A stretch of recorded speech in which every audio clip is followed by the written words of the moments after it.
Sentí la línea cortarse y me quedé con órdenes a medias mientras el reloj seguía contando. Mis superiores querían el tren en la vía principal, pero la noche lo hacía visible como una marca. Con las manos entumecidas forcé la palanca, aseguré la aguja y lo llevé al apartadero oscuro sin permiso claro. Cuando las explosiones levantaron la grava en la línea vacía, escribí los minutos con tinta espesa y la firma al borde del papel. 1942, Oblast de Arcángel, norte de la Unión Soviética. La línea ferroviaria que alimenta el puerto trabaja con luz corta y con sombra larga. En el Mar Blanco, entran y salen cargamentos de ayuda aliada bajo amenaza aérea y de reconocimiento. El ferrocarril es el tramo final: harina, repuestos, munición y, sobre todo, combustible. Los muelles de Arcángel dependen de trenes que llegan por turnos, con ventanas estrechas de maniobra.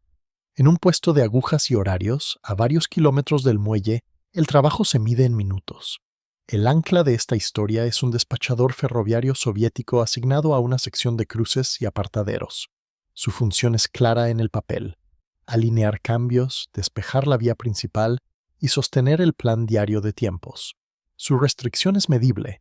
Cada tren tiene una ventana de paso de 12 minutos en la sección. La comunicación con la estación de control depende de una línea telefónica que a veces se corta o se llena de estática. Si una incursión alcanza la vía principal con cisternas detenidas, el costo se paga en fuego, retraso del puerto y castigo para los hombres del tramo. El tramo está rodeado de bosque y nieve sucia, con señales mecánicas y lámparas que se apagan con el viento. La rutina empieza con revisar el libro de agujas, el estado de las palancas y la ubicación de cada vagón. El puesto no es una gran estación, sino una caseta con estufa pequeña y mapas manchados de grasa. Las órdenes llegan por teléfono, por mensajeros y por papeles que deben quedar archivados. Cada cambio de vía tiene un registro de mantenimiento y una firma de quien lo deja en condición. En 1942, con personal disperso por la movilización, esos registros se vuelven aún más estrictos. Un error en un cambio puede contarse como negligencia. En la hoja de tiempos falta el sello rutinario del puerto para la llegada prevista, y el despachador marca el hueco con lápiz. Un retraso sin explicación puede contarse como sabotaje. El despachador conoce ese riesgo administrativo tanto como conoce la geometría de sus agujas. Por eso escribe con cuidado y no borra marcas. En su mesa hay una regla de madera, un lápiz corto y una hoja grande donde se trazan tiempos por columnas. En esa hoja, afirma al final del turno vale tanto como una orden verbal. Cuando la calefacción baja, la tinta se espesa y el papel se humedece. El reloj de pared es el árbitro, aunque a veces atrase por el frío. Antes de cada llegada prevista, el despachador verifica que el apartadero secundario no esté invadido por nieve endurecida. El apartadero es oscuro por diseño. Está detrás de una franja de pinos que corta el reflejo del riel. Normalmente se usa para dejar pasar trenes en sentido contrario, no para guardar carga sensible. Pero su existencia ofrece una posibilidad en noches de amenaza aérea. A las 18:40, el guardia de señales entrega un reporte breve: interferencia en la línea y un retraso de confirmación desde el puerto. La demora es visible. Un espacio vacío en la hoja de tiempos, donde debería haber un sello. El margen se estrecha. En ese mismo turno, el plan de carga marca un tren con vagones críticos. No es un tren de lujo ni de tropas visibles. Es un convoy corto con cisternas de combustible y vagones cerrados con repuestos para el muelle.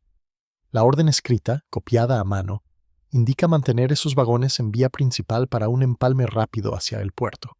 En el terreno, esa orden se enfrenta a una realidad. La principal es también la más visible desde el aire. Las defensas antiaéreas protegen el puerto, pero los accesos y los puntos de aguja quedan más expuestos. A las 19:45, un operador de la estación vecina llama con voz irregular. No confirma ataque, solo informa de un aviso tardío: actividad aérea detectada al oeste del Mar Blanco. El despachador anota la hora en el margen de su hoja. La anotación es simple, pero obliga a releer el plan. Si hay incursión, los trenes deben moverse o dispersarse. La línea se corta a mitad de frase. Sin confirmación completa, el protocolo exige esperar instrucciones. El protocolo también exige no bloquear la vía principal. En el puesto, el despachador vuelve a mirar las palancas y la dirección de los cambios. Cada palanca tiene una marca de pintura y una posición definida, y su movimiento deja señales físicas. A las 20:20 llega un mensajero en trineo ligero desde una caseta más adelante. Le trae un papel doblado. El puerto solicita el tren de combustible antes de medianoche por razones de bombeo y turnos de descarga. La solicitud no es una orden del frente, pero pesa en la cadena logística. El despachador la copia en su hoja de tiempos y añade una nota: prioridad por descarga. La nieve se acumula en las juntas de los cambios.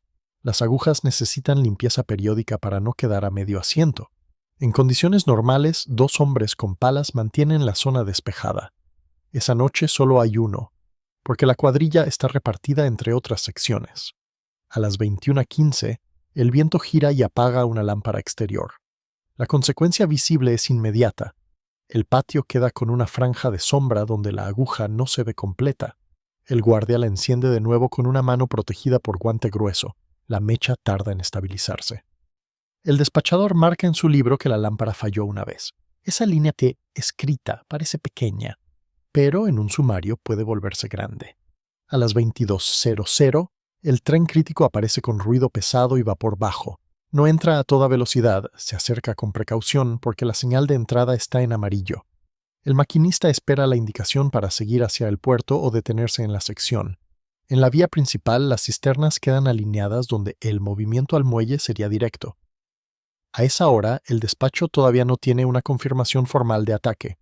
El teléfono vuelve a sonar con estática. Desde control dicen algo incompleto: mantener en principal hasta nueva orden, evitar maniobras innecesarias. La frase termina con un chasquido y silencio. El despachador no puede fingir que no oyó la parte central. Tampoco puede asegurar que oyó todo. Anota exactamente lo que entiende, sin adornos, en la hoja de tiempos. A las 22:30, un observador de defensa local informa de luces a distancia, sin rumbo claro. No es un parte oficial de bombardeo, pero añade presión. El despachador recorre el tramo a pie, mirando el ángulo de los cambios hacia el apartadero oscuro. El apartadero existe para cruces, no para ocultar trenes. Su entrada es más cerrada y tiene una pendiente leve.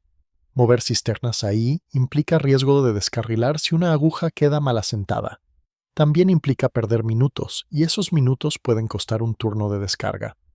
La opción de no mover nada también tiene costo. El margen se estrecha. A las 23:05 llega una segunda llamada, más clara pero breve. Desde la estación de control dicen: alarma aérea para el sector. Posible incursión hacia instalaciones portuarias. No ordenan dispersión explícita. Reiteran mantener el plan hasta confirmación. La línea vuelve a caer. El despachador mira la hoja de tiempos. El tren de combustible debería salir hacia el puerto en menos de una hora. Si aviones atacan antes, la vía principal es la ruta que todo observador esperaría. En esa sección hay un tramo recto que refleja la luz de la luna. Un tren detenido ahí es una silueta fácil. El despachador toma una decisión no oficial. No la presenta como desafío, la presenta como ajuste operativo bajo comunicación incompleta. Ordena mover el tren al apartadero oscuro y dejar la vía principal vacía en ese tramo. Para hacerlo, debe asegurar las agujas a mano y comprobar su asiento con linterna. También debe dejar una vía señuelo más expuesta, la principal, libre, como si nada estuviera allí. A las 23:30 inicia la maniobra. El guardia y el despachador limpian nieve de la aguja con palas cortas. El metal frío cruje. La palanca de cambio se siente dura, como si la grasa se hubiera espesado. La consecuencia visible ocurre cuando la palanca se detiene a medio recorrido. La aguja queda a mitad de asiento, y eso puede partir una rueda o tirar un vagón. El despachador no fuerza con golpe ciego. Afloja, vuelve atrás, limpia la canaleta y repite el movimiento con presión constante. La palanca llega al tope.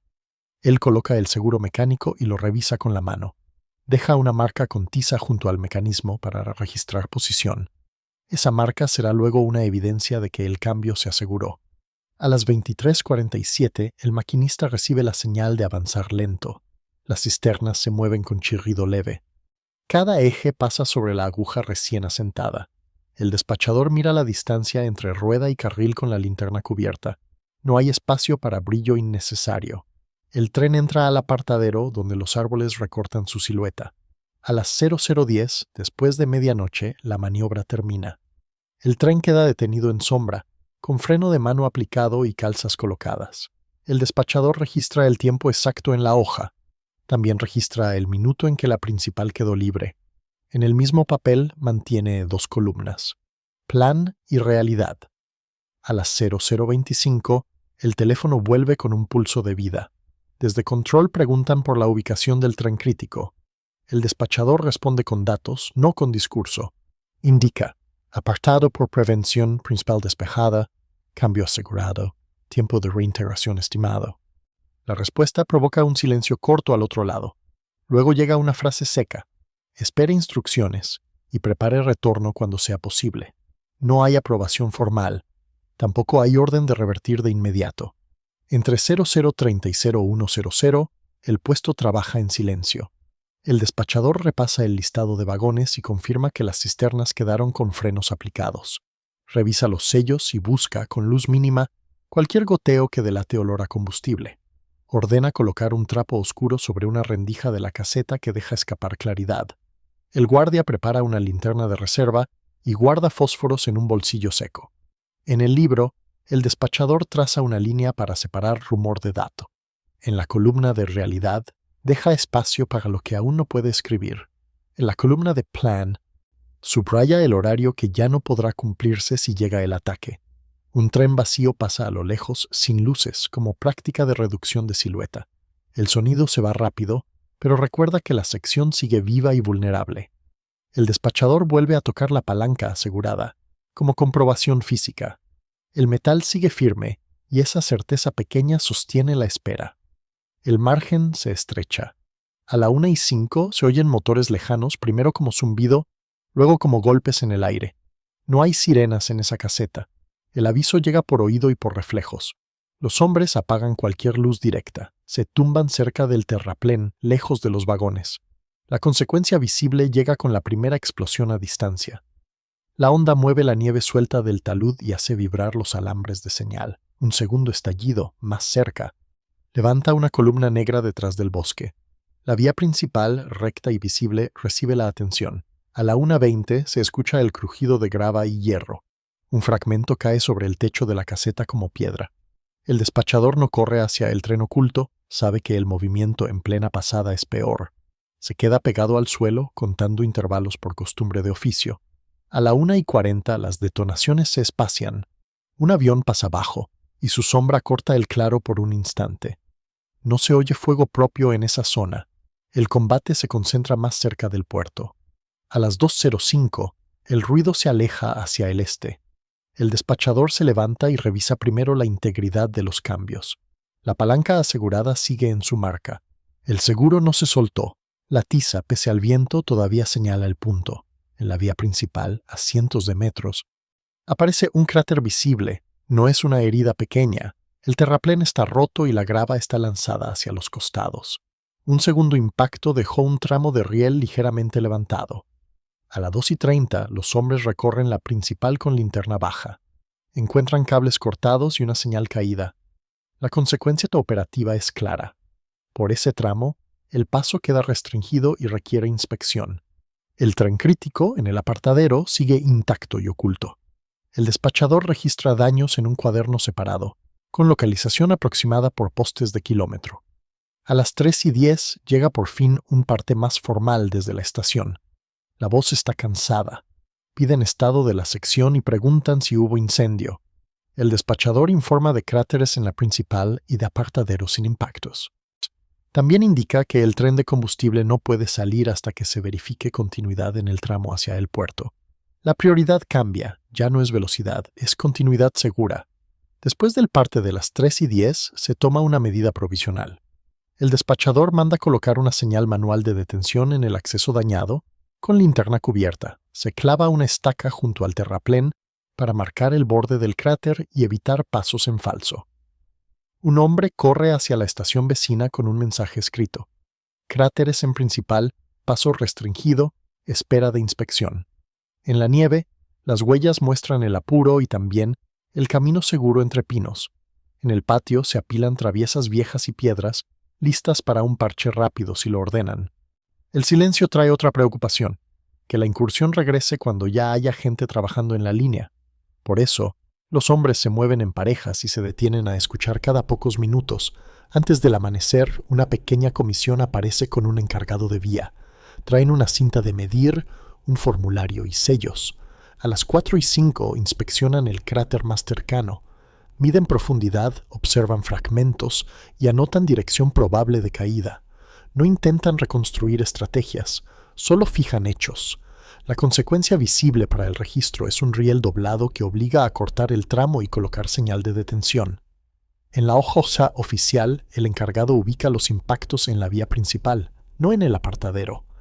Esa ubicación coincide con el camino más obvio desde el aire. En la caseta, el despachador extiende su hoja de tiempos. Muestra los minutos.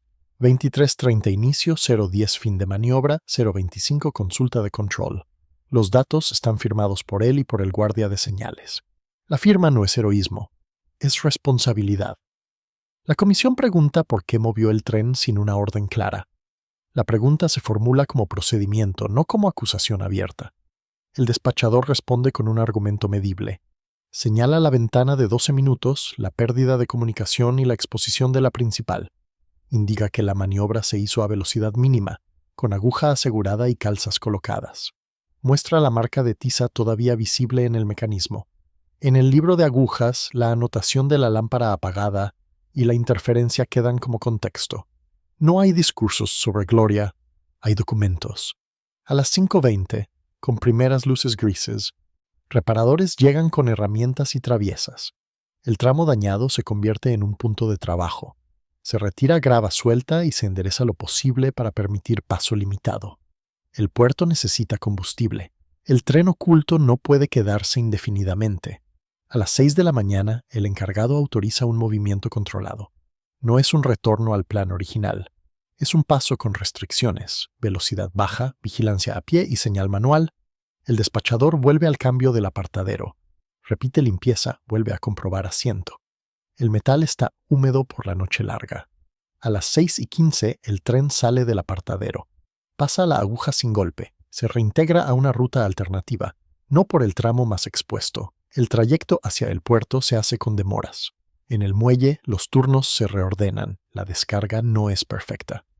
Pero no se pierde el combustible por una explosión directa en la vía principal. Ese es el límite del hecho que se puede sostener esa mañana. En días siguientes, el archivo administrativo recoge piezas sueltas, un parte de daños con cráteres en la línea equivocada, una hoja de tiempos con columnas de plan y realidad, un libro de agujas con una lámpara que falló y con una llamada incompleta. También aparece una nota de un superior. Recordar que las maniobras sin orden deben evitarse. La nota no niega la utilidad del resultado, solo protege la cadena de mando. El despachador no recibe medallas visibles. Tampoco queda como nombre en un comunicado. Su trabajo vuelve a ser rutina y frío. En el invierno de 1942, la logística en Arcángel no depende de gestos grandiosos. Depende de manos que alinean hierro bajo presión y de papeles que fijan minutos. En esa noche, una decisión tomada con datos incompletos buscó reducir un riesgo inmediato. La evidencia quedó en marcas de palanca, en tiza sobre metal y en firmas al pie de una carta de tiempos. El legado es silencioso. En puestos similares, la idea de mantener un apartadero oscuro listo para dispersión se repite sin ceremonia, no como mito, como procedimiento aprendido en la nieve y en la sombra.